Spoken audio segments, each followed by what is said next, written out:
بسم اللہ الرحمن الرحیم ان اصحاب الجنت اليوم فی شغل فاکہون۔ پارہ 23 سورہ یاسین، رکوع 4، آیات نمبر 55 تا 67۔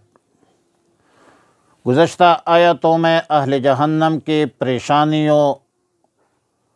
اور احوال قیامت کا ذکر تھا، اور اب آیات مذکورہ میں اصحاب جنت کی احوال کا ذکر ہے کہ اہل جنت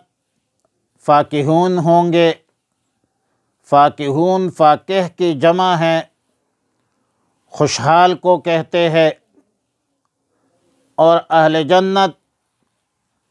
تفریحات میں مشغول اور ہر قسم کے پریشانیوں سے بے غم ہوں گے۔ آیات میں فی شغلن کا لفظ آیا ہے، مقصد اس خیال کو دفع کرنا ہے کہ جنت میں تو نہ کوئی عبادت ہوگی، نہ کسب و معاش ہوگی، نہ کوئی کام کاج ہوگی،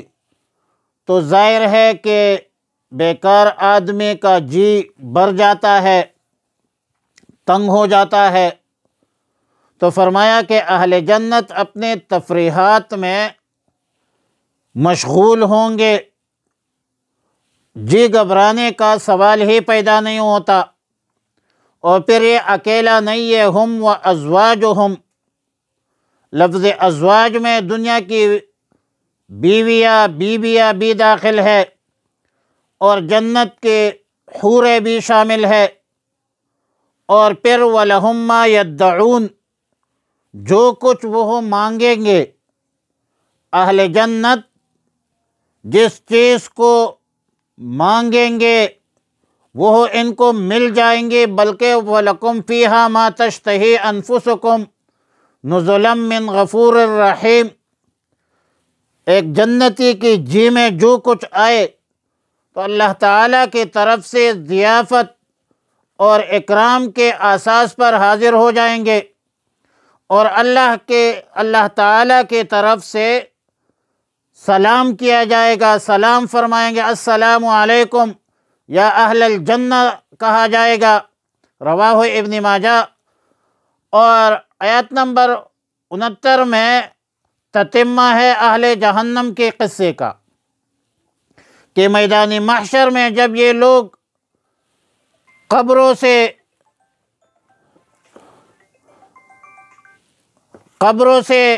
اہل جہنم جب قبروں سے اٹھیں گے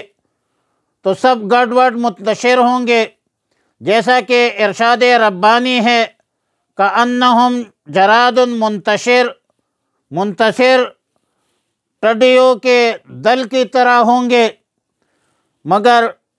بعد میں ان کے گروہ بے اعتبار اعمال کے الگ الگ کر دی جائیں گے۔ کفار ایک جگہ اور مومنین دوسری جگہ، فساق فجار الگ کر دی جائیں گے، جیسا کہ ارشاد ربانی ہے، وَإِذَا النُّفُوسُ زُوِّجَتْ، یعنی جب نفوس کو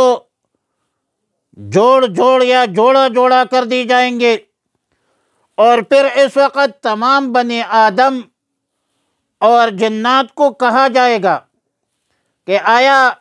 میں نے دنیا میں تمہارے ہدایت کے لیے کتب سماویہ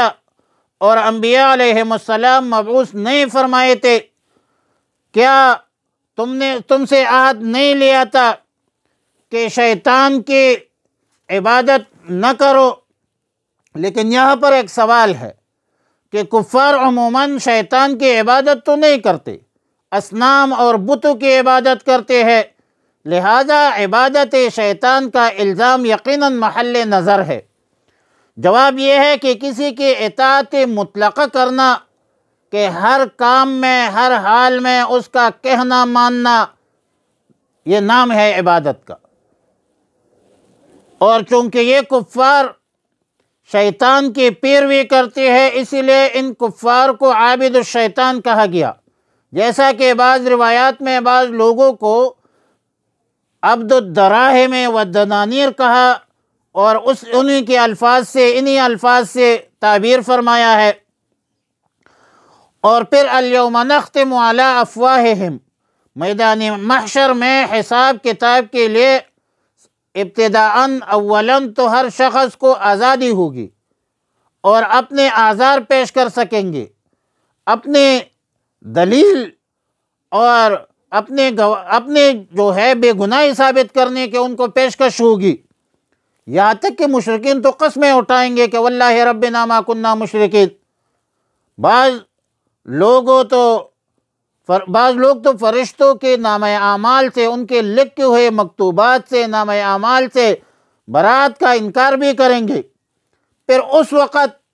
ان کے منہ پر، ان کفار کے منہ پر مہر لگا دی جائیں گی، تاکہ ظاہر ہے کہ جھوٹ بولتے ہیں، تو اس وقت ان کے ہاتھ، پاؤں اور اعضاء سرکاری گواہ بن کر بولنے کی صلاحیت اللہ تعالیٰ کی طرف سے مل جائے گی، وہ ان کے تمام اعضاء گواہی دیں گے۔ تو آیت مذکورہ میں انسان کے کان، ناک اور کال کا بولنا مذکور ہے، اور ایک جگہ ہے یوم تشہد علیہم السنتہم، یعنی ان کی زبانیں بھی گواہی دیں گی۔ دونوں آیاتوں میں کوئی منافات نہیں ہے، ایک آیت دوسرے آیت کا منافی نہیں ہے، کیونکہ مہر لگانے کا مطلب یہ ہے کہ یہ اپنے اختیار سے کچھ نہیں بول سکیں گے، ان کی زبان ان کے مرضی کے خلاف چلے گی، شہادت دے گی۔ باقی رہا یہ اشکال کہ اعضاء میں گویائی کیسے پیدا ہوگی، اس کا جواب قرآن کریم نے خود دیا ہے کہ الحمدللہ الذی انطق کل شیء، یہ اعضاء کہیں گے کہ جس رب نے یہ گویائی والوں کو گویائی عطا کی ہے،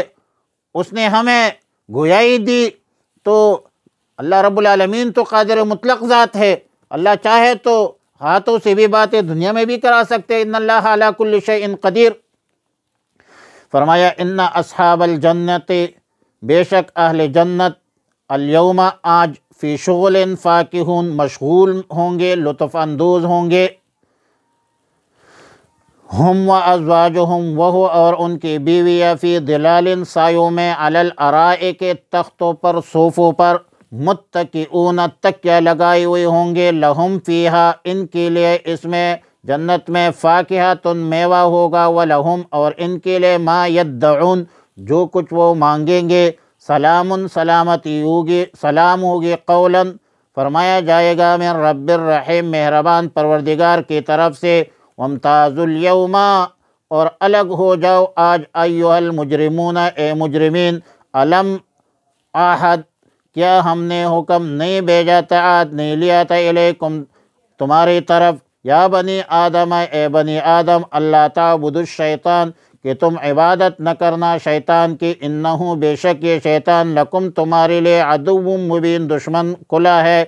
وَأَنِ اعْبُدُونِ، اور یہ کہ میری ہی عبادت کرو، ھذا صراط مستقیم، یہ سیدھا راستہ ہے، وَلَقَدْ أَضَلَّ مِنْکُمْ، اور بے شک گمراہ کر دیا تم میں سے،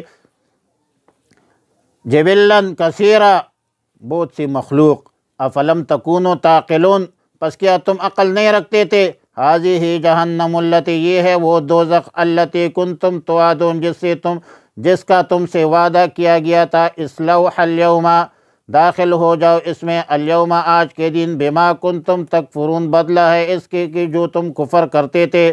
الیوم نختم، آج کے دن ہم مہر لگا دیں گے، علی افواہہم، ان کے منہ پر، وتکلمنا ایدیہم، اور بولیں گے ہم ان سے، ان کے ہاتھ، وتشہد ارجلہم، اور شہادت دیں گے ان کے پاؤں، بما کانوا یکسبون، بسبب اس کے کہ وہ کیا کرتے تھے، وہ جو کچھ عمل کرتے تھے دنیا میں، وَلَوْ نَشَاءُ، اگر ہم چاہے، لَطَمَسْنَا، مٹا دے، عَلَىٰ أَعْيُنِهِمْ، ان کے آنکھیں، فَاسْتَبِقُوا الصِّرَاطَ، پھر وہ دوڑے راستے کی طرف، فَأَنَّىٰ يُبْصِرُونَ، پھر وہ کیوں کر دیکھ سکیں گے، وَلَوْ نَشَاءُ، اگر ہم چاہے، لَمَسَّخْنَاهُمْ، ان کی صورتوں کو مسخ کر دیں گے، عَلَىٰ مَكَانَتِهِمْ، ان کے جگہوں پر، فَمَا اسْتَطَاعُوا، پھر وہ استطاعت نہیں رکھیں گے، مُضِيًّا، چلنے کی، وَلَا يَرْجِعُونَ، اور نہ واپس لوٹنے کی۔ وصلی اللہ علی النبی الأمی الکریم وعلی آلہ الطیبین